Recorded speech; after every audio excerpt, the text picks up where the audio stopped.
Hello students, हमने अब तक के जो पीरियोडिक क्लासिफिकेशन ऑफ एलिमेंट्स है उसमें अब तक के हमने देखा था कि classification of elements, then Mendeleev's periodic table, then modern periodic table, groups, periods, हमने यहाँ तक के हमने पढ़ा था। अभी हम देखेंगे वैलेंसी के बारे में। हमारा अगला टॉपिक है वैलेंसी। तो वैलेंसी क्या होती है, आप लोगों ने 8th स्टैंडर्ड में भी पढ़े होंगे। Valency is the combining capacity of an elements, मतलब कोई भी एलिमेंट्स अगर किसी अदर एलिमेंट्स के साथ केमिकल रिएक्शन कर रहा है, कंबाइन हो रहा है, तो उसके लिए उसे इलेक्ट्रॉन्स की ज़रूरत होती है। इलेक्ट्रॉन्स की शेयरिंग, गेनिंग एंड लॉसिंग होती है। तो वो जो कंबाइन कैपेसिटी होती है तो वो होता है वैलेंसी। तो मतलब क्या होता है, तो वैलेंसी की और एक डेफिनेशन है, valency is determined valency of an atom is determined by the number of electrons present in the outermost shell of its atom, that is the valence electrons। मतलब कोई भी एलिमेंट्स ले लो, उसके आउटर मोस्ट ऑर्बिट में जितने भी number of electrons present होते हैं उस पर से उसकी वैलेंसी निकाली जाती है, और जितनी उसकी वैलेंसी होगी उसे वैलेंस इलेक्ट्रॉन्स कहा जाता है। तो valency of an atom is determined by the number of electrons present in the outermost shell of its atom. Outermost shell में, एटम के आउटर मोस्ट शेल में कितने इलेक्ट्रॉन्स प्रेजेंट है, उससे उसकी वैलेंसी, उस एटम की valency determine की जाती है। जैसे हम लोग ले लेते हैं एक एग्जाम्पल, सोडियम का ले लेते हैं। तो सोडियम का इलेक्ट्रॉनिक कॉन्फ़िगरेशन क्या होता है, सोडियम का एटॉमिक नंबर है 11। यहाँ पे मैंने आपको मिनी पीरियोडिक टेबल ड्रॉ करके बताया है ताकि आपको समझ में आ जाए कि किसका कितना एटॉमिक नंबर होता है और वो किस ग्रुप में आता है, वो भी मैंने आपको निकाल के बता दिया है। और ये पीरियड है, जो हॉरिजॉन्टल रोज को पीरियड्स कहते हैं, ये भी आपको पता है। Vertical columns are called groups. तो ये 1 2 3 4 पीरियड है, क्योंकि 20 एलिमेंट्स तक के ही आपको दिया गया है, इसीलिए मैंने यहाँ पे मिनी पीरियोडिक टेबल ड्रॉ किया है। तो यहाँ पे सोडियम ले लेते हैं। सोडियम का एटॉमिक नंबर होता है 11।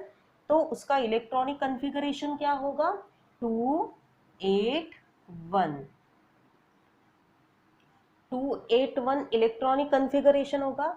मतलब फर्स्ट शेल जो रहेगा, ये तो न्यूक्लियस होता है, फर्स्ट शेल में जाएंगे 2 इलेक्ट्रॉन्स, सेकेंड शेल में जाएंगे 8 इलेक्ट्रॉन्स, 1 2 3 4 5 6 7 8 इलेक्ट्रॉन्स, और लास्ट ऑर्बिट में जाएंगे 1 इलेक्ट्रॉन लास्ट ऑर्बिट में जाएगा। तो ये जो कंबाइनिंग कैपेसिटी होती है, अब ये 1 इलेक्ट्रॉन है, तो ये सोडियम को क्या करना है, अपना ऑक्टेट कंप्लीट करना है, मतलब 8 इलेक्ट्रॉन्स कंप्लीट करना है। तो वो क्या करेगा, अपना 1 इलेक्ट्रॉन, 8 इलेक्ट्रॉन होने के लिए उसे और 7 इलेक्ट्रॉन्स की ज़रूरत होती है। तो 7 इलेक्ट्रॉन्स किसी एलिमेंट से लेने के बजाय वो अपना 1 इलेक्ट्रॉन दे देगा, मतलब लॉस होगा, लॉस। तो इलेक्ट्रॉन्स में लास्ट ऑर्बिट में क्या होता है, इलेक्ट्रॉन की लॉसिंग, मतलब लॉस, गेन और शेयर होता है। इलेक्ट्रॉन में शेयरिंग होती है, मतलब यहाँ, लेकिन यहाँ पे सोडियम क्या करेगा, अपना 1 इलेक्ट्रॉन लॉस करेगा, मतलब वो किसी अदर एलिमेंट्स को दे देगा, और nearest inert gas electronic configuration यहाँ पे फॉर्म होगा। मतलब 1 इलेक्ट्रॉन देने की वजह से क्या हो जाएगा, यहाँ पे 2 और 8 कितने हो गए, 10 हो गए। तो 10 एटॉमिक नंबर किसका है, नियॉन का। तो ये नियॉन में कन्वर्ट हो जाएगा, किसमें कन्वर्ट हो जाएगा, नियॉन। एंड नियॉन क्या है, नियरेस्ट इनर्ट गैस, ये इनर्ट गैस है। 18 मतलब 0 ग्रुप होता है, तो ये क्या हुआ, नियरेस्ट इनर्ट गैस हुआ। अब हम लोग चलते हैं क्वेश्चंस की तरफ। आपको वैलेंसी में नीचे में कुछ क्वेश्चन पूछे गए, तो मैं इसको पहले थोड़ा सा इरेज कर देती हूँ ताकि हमें जगह मिल सके और आगे में समझने के लिए। तो यहाँ तक क्या आपको समझ गया है, तो आपको वहाँ पे फर्स्ट क्वेश्चन पूछा गया है, what is the relationship between electronic configuration of elements and valence electrons, मतलब वैलेंसी, इनमें क्या रिलेशनशिप है।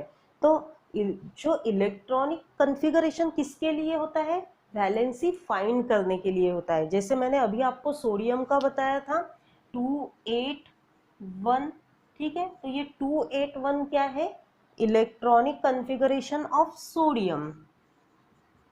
तो इससे हमें पता चलेगा कि वो सोडियम की वैलेंसी कितनी है। तो सोडियम की वैलेंसी जो है वो 1 है।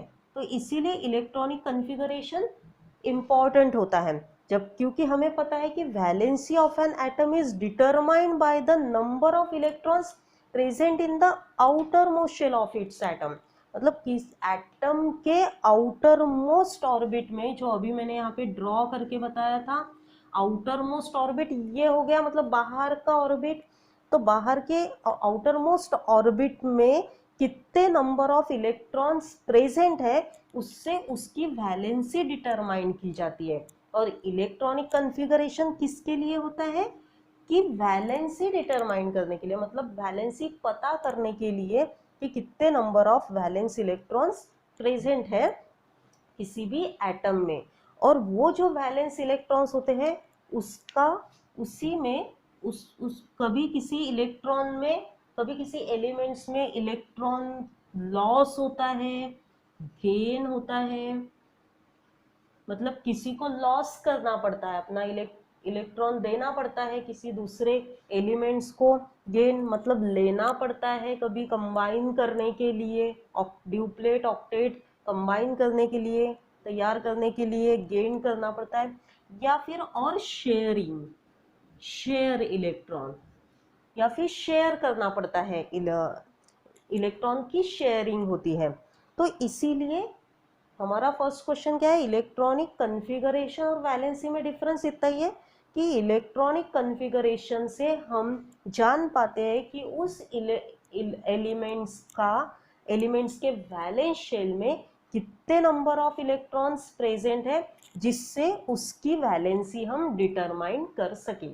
सेकेंड क्वेश्चन आपको दिया गया है कि बेरिलियम का एंड ऑक्सीजन का एटॉमिक नंबर आपको दिया गया है। जैसे बेरिलियम का एटॉमिक नंबर है 4, ऑक्सीजन का दिया है 8। तो इससे हमें वैलेंसी डिड्यूस करना है। तो इसका आप आंसर कैसे फाइंड कर सकते हो कि बेरिलियम का 4 है, तो आपको इसका इलेक्ट्रॉनिक कन्फिगरेशन पहले लिख लेना पड़ेगा। जैसे मैं यहाँ पर एक टेबल ड्रॉ कर रही हूँ, यहाँ पे पहले elements, then electronic configuration,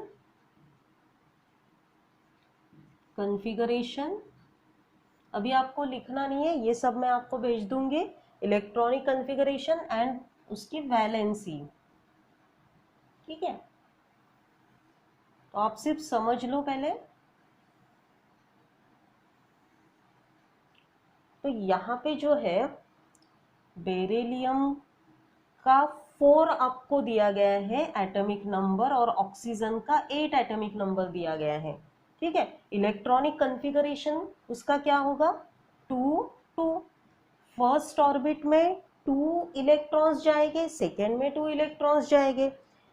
oxygen में 2 and 6, 2 इलेक्ट्रॉन अगर फर्स्ट ऑर्बिट में जाते हैं तो बचे कितने, 6 इलेक्ट्रॉन, वो जाएंगे लास्ट ऑर्बिट में। अब ये क्या करेगा, अपना 2 इलेक्ट्रॉन, इसको बेरिलियम को ऑक्टेट कंप्लीट करने के लिए 6 इलेक्ट्रॉन्स की ज़रूरत है। तो ये इस कंडीशन में ये क्या करेगा, अपने 2 इलेक्ट्रॉन लॉस करेगा। तो लॉस करने की इसकी कैपेसिटी, इसीलिए इसकी वैलेंसी कितनी हो गई, इसीलिए तो ये जो बेरिलियम का एटॉमिक नंबर 4 है, इलेक्ट्रॉनिक कन्फिगरेशन 2 2, तो 2 इसकी वैलेंसी आएगी क्योंकि ये अपने 2 इलेक्ट्रॉन्स लॉस करेगा। देन ऑक्सीजन का इलेक्ट्रॉनिक कन्फिगरेशन है 2 6। अब ये 6 इलेक्ट्रॉन्स देने की बजाय 2 इलेक्ट्रॉन किसी एटम से या फिर बेरिलियम से ले लेगा, मतलब गेन करेगा, गेन मतलब लेना। तो कितने, 2, तो इसकी लेने की जो कैपेसिटी है वो इसकी वैलेंसी होगी, ठीक है। तो इसीलिए इन दोनों की वैलेंसी क्या हो गई, 2 2। तो सेकंड क्वेश्चन क्या था तुम्हारा, हमको इसके इलेक्ट्रॉनिक कन्फिगरेशन, बेरिलियम के इलेक्ट्रॉनिक कन्फिगरेशन लिखना था और उसकी वैलेंसी डिडक्ट करनी थी। ओके, समझ गया। आपको थर्ड क्वेश्चन दिया गया है right the electronic configuration of first 20 elements. तो यहाँ पे फर्स्ट 20 एलिमेंट्स मैंने आपको दिए हैं, ठीक है। तो आपको क्या करना है, ऐसे टेबल ड्रॉ करना है जिसमें एक फर्स्ट कॉलम में आपको लिखना है सिंबल, देन सेकेंड कॉलम में आपको इलेक्ट्रॉनिक कन्फिगरेशन लिखना है, इस तरह से इलेक्ट्रॉनिक कन्फिगरेशन। फिर आपको लिखना है वैलेंस इलेक्ट्रॉन्स कितने हैं और फिर उसकी वैलेंसी कितनी है, ऐसे 4 आपको टेबल ड्रॉ करके मुझे भेजना है। आपका नेक्स्ट क्वेश्चन है, तो आपको फोर्थ क्वेश्चन में पूछा गया है कि जब आप पीरियोडिक टेबल में, जब आप पीरियड में जाते हो, ठीक है, period number second and third, ठीक है, सेकेंड और थर्ड पीरियड में जाते हो, तो जब आप फ्रॉम लेफ्ट टू राइट जाते हो तो वैलेंसी में क्या वेरिएशन आपको नज़र आ रहे हैं वो आपको बताना है कि क्या वेरिएशन, क्या पीरियोडिक ट्रेंड उसमें वैलेंसी में चल रहा है, वो आपको बताना है। तो उसके लिए आपको पीरियड नंबर 2 एंड 3 रेफर करना है। तो आपको पता है कि जब आप period number 2 and 3 second and third में जाते हो, तो आप जब इसका इलेक्ट्रॉनिक कन्फिगरेशन लिखोगे तो आपको ये शो होगा कि इन सभी के वैलेंस इलेक्ट्रॉन डिफरेंट डिफरेंट है। उसके लिए मैं आपको एक ड्रॉ करके मतलब निकाल के बताती हूँ। ग्रुप 2 में जितने भी एलिमेंट्स हैं उसके आपको मैं इलेक्ट्रॉनिक कन्फिगरेशन ड्रॉ करके बताती हूँ। सबसे पहले आप गौर से देखो कि वैलेंसी में क्या वेरिएशन नज़र आ रहा है। तो 2 अच्छे से देखो, जो लास्ट इलेक्ट्रॉन है वो वैलेंसी है, तो 1 2 3 4 5 6 7 8, मतलब वैलेंस इलेक्ट्रॉन जो है वो इंक्रीज होते जा रहे हैं, ठीक है। और वैलेंसी जो है फर्स्ट से 4 में वैलेंस इलेक्ट्रॉन इंक्रीज होते जा रहे हैं, लेकिन वैलेंसी जो है फर्स्ट टू 4 इंक्रीज होते जा रही है एंड देन 4 टू 0 डिक्रीज होते जा रही है। तो वो कैसे, तो यहाँ पर देखो 1 2 3 4 यहाँ तक के जो है इंक्रीज होते जा रही है। वैसे तो सभी वैलेंस इलेक्ट्रॉन है, लास्ट ऑर्बिट मतलब वैलेंस इलेक्ट्रॉन, तो फर्स्ट टू 4 इंक्रीज होते जा रही है, फर्स्ट टू 4 इंक्रीज, क्योंकि यहाँ पर ये क्या करेंगे, अपने इलेक्ट्रॉन्स देंगे, मतलब लॉस करेंगे, ठीक है। इसीलिए ये फर्स्ट टू 4 अगर इलेक्ट्रॉन रहते हैं वैलेंस इलेक्ट्रॉन्स, तो ऐसे में क्या होता है कि शेयरिंग होती है इलेक्ट्रॉन की, क्योंकि 4 इलेक्ट्रॉन दूसरे किसी एलिमेंट के पास भी है और 4 इलेक्ट्रॉन उसको लेना भी है और देना भी है, तो उसको शेयरिंग कहते हैं। तो यहाँ पे फर्स्ट टू 4 एक इलेक्ट्रॉन है, 2 इलेक्ट्रॉन, 3 है, तो ऐसे कंडीशन में क्या होंगे, ये अपने इलेक्ट्रॉन लॉस करते हैं, ठीक है, मतलब देते हैं किसी एलिमेंट्स को, एटम्स को अगर लगते हैं तो इसलिए इंक्रीज होते जा रही है। लेकिन जब 5 6 7 8 4 से 4 के बाद 5 6 7 8 जो वैलेंसी है वो डिक्रीज होते जा रही है, 4 टू 0 डिक्रीज होते जा रही है। तो क्यों, क्योंकि ऐसे कंडीशन में 5 6 7 8 यहाँ पर सिर्फ 7 तक के देखो, यहाँ पर जो है वैलेंस इलेक्ट्रॉन लिए जाते हैं, दिए नहीं जाते हैं। क्योंकि अगर किसी एलिमेंट्स के पास अगर 5 इलेक्ट्रॉन्स है लास्ट ऑर्बिट में, तो उसको कितने इलेक्ट्रॉन्स की जरूरत है, सिर्फ 3 इलेक्ट्रॉन की जरूरत है ऑक्टेट कंप्लीट करने के लिए। तो ऐसे कंडीशन में वो क्या करेगा, 3 इलेक्ट्रॉन लेगा, ठीक है। तो इसीलिए जो लेने की कैपेसिटी होती है वो उस एटम की वैलेंसी होती है, ठीक है। तो मेटल्स की देने की कैपेसिटी होती है और नॉन मेटल्स की लेने की कैपेसिटी होती है। तो ये सब क्या है, नॉन मेटल्स है, नाइट्रोजन, ऑक्सीजन, फ्लोरीन, ठीक है। और 6 है, तो इस कितने इलेक्ट्रॉन की जरूरत है, 2 इलेक्ट्रॉन्स की ज़रूरत है, इसको 1 इलेक्ट्रॉन की ज़रूरत है। तो ऐसे में 4 टू 0 डिक्रीज होते जा रही है। अब 0 कहाँ से आया, तो नियॉन को देखो, नियॉन जो है, नियॉन का ऑक्टेट कंप्लीट है, ठीक है।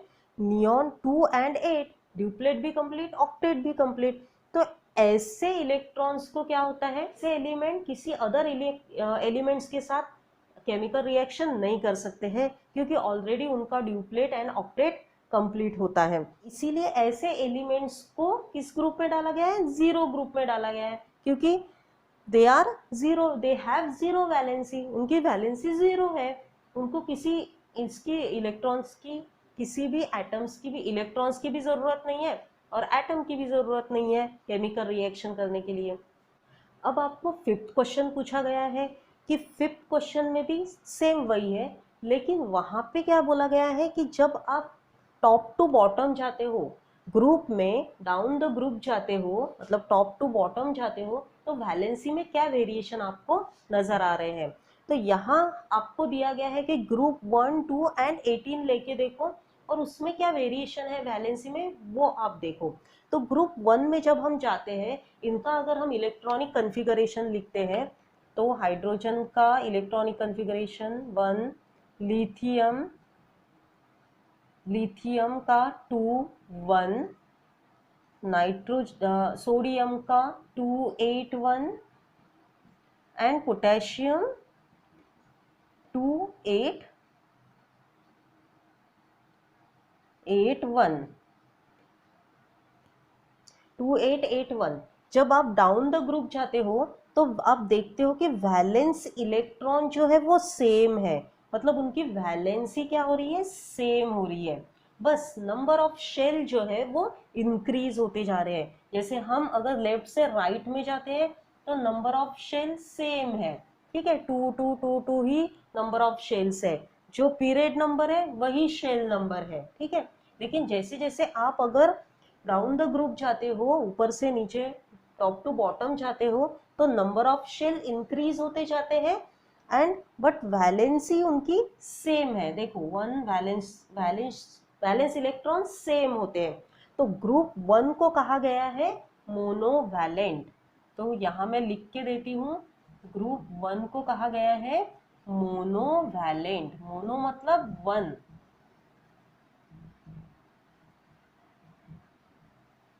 मोनो मतलब क्या होता है, 1, इसीलिए उसे, क्यों, क्योंकि उन सभी एलिमेंट्स की वैलेंसी 1 है, इसीलिए उसे मोनोवैलेंट कहा गया है। अब ग्रुप 2 की बात करते हैं हम लोग। तो ग्रुप 2 में बेरिलियम, मैग्नीशियम एंड कैल्शियम ले लेते हैं। यहाँ पर भी देखो नंबर ऑफ शेल्स इंक्रीज होते जा रहे हैं, यहाँ पे 2 शेल है, यहाँ पे 3 शेल, यहाँ पे 4 शेल, मतलब जो यहाँ पर आपको पीरियड नंबरिंग दी गई है वही शेल नंबरिंग भी है, ठीक है। तो यहाँ पर नंबर ऑफ शेल इंक्रीज होते जा रहे हैं बट वैलेंसी क्या हो रही है, सेम है, यहाँ पर 2, 2, 2। तो 2, 2 वैलेंसी होने की वजह से ग्रुप 2 को डाइवैलेंट कहा गया है। डाइवैलेंट, डाई मतलब क्या होता है, 2, ठीक है, ग्रुप 2 को डाइवैलेंट कहा गया है, समझ गया। अब वहां पे तुमको बोला गया है 18 ग्रुप, 18 ग्रुप में आते हैं। 18 ग्रुप में एक्सेप्ट हीलियम, हीलियम को छोड़ दो क्योंकि उसको उसमें सिर्फ 2 ही इलेक्ट्रॉन्स है। तो नियॉन एंड अर्गॉन का अगर हम देखते हैं, नियॉन का एटॉमिक नंबर 10 है, तो उसका इलेक्ट्रॉनिक कन्फिगरेशन क्या होगा, 2, 8। उसी तरह अर्गॉन का 18 है एटॉमिक नंबर, तो इलेक्ट्रॉनिक कन्फिगरेशन क्या होगा, 2, 8, 8, 2, 8, 8। यहाँ पे हम देखते हैं कि सेम 8, 8, ये ऐसे एलिमेंट है, अभी इसके पहले मैंने बताया ये नोबल गैस में आते हैं, इनर्ट गैसेस में आते हैं, तो ये ऐसे एलिमेंट है जिनका ड्यूप्लेट एंड ऑक्टेट कंप्लीट होता है, मतलब इनको किसी भी इलेक्ट्रॉन्स की जरूरत नहीं होती है because of their valency is fulfilled, उसकी उनकी वैलेंसी फिल्ड होती है, किससे, ड्यूप्लेट एंड ऑक्टेट से पूरी तरह से वो फिलअप होते हैं, इसीलिए उनको किसी अदर एलिमेंट्स की जरूरत नहीं होती है। तो इन्हें कहा जाता है जीरो वैलेंट, हम इन्हें क्या कहेंगे, जीरो वैलेंट, क्योंकि इनकी वैलेंसी कुछ भी नहीं होती है, इसीलिए इन्हें जीरो वैलेंट कहा जाता है और इसीलिए इनको जीरो ग्रुप में डाला गया है। 18 ग्रुप को जीरो ग्रुप भी कहा जाता है। तो वैलेंसी ये एक छोटा सा टॉपिक है, लेकिन इतने सारे क्वेश्चंस की वजह से इनमें जो सब कुछ आपको क्लियर हो चुका है कि जब हम ग्रुप में पीरियड में लेफ्ट से राइट में जाते हैं तो क्या होता है कि उनकी वैलेंसी इंक्रीज होते जाती है, 0 to 4 इंक्रीज होते जाती है, 4 to 0 डिक्रीज होती जाती है। और जब हम डाउन द ग्रुप जाते हैं, ग्रुप में मतलब हम लोग ऊपर से नीचे में आते हैं, तो क्या होता है कि नंबर ऑफ शेल इंक्रीज होते जाते हैं बट वैलेंसी सेम होती है। उनके वजह से उन्हें monovalent, divalent and zero valent भी कहा जाता है। तो आई होप आपको सब कुछ यहाँ पे वैलेंसी के बारे में समझ गया होगा। नेक्स्ट टॉपिक जो है वो है एटॉमिक साइज। तो एटॉमिक साइज इसी से रिलेटेड है, तो कल हम ये टॉपिक कल के वीडियो में कंटिन्यू करेंगे। एटॉमिक साइज जो है वो हम कल के टॉपिक में कंटिन्यू करेंगे। तो आज के लिए इतना ही, आप इसको अच्छे से स्टडी कर लो। अगर आपको कोई क्वेश्चन नहीं समझ में आता है तो आप कमेंट्स में लिख सकते हो। Thank you very much.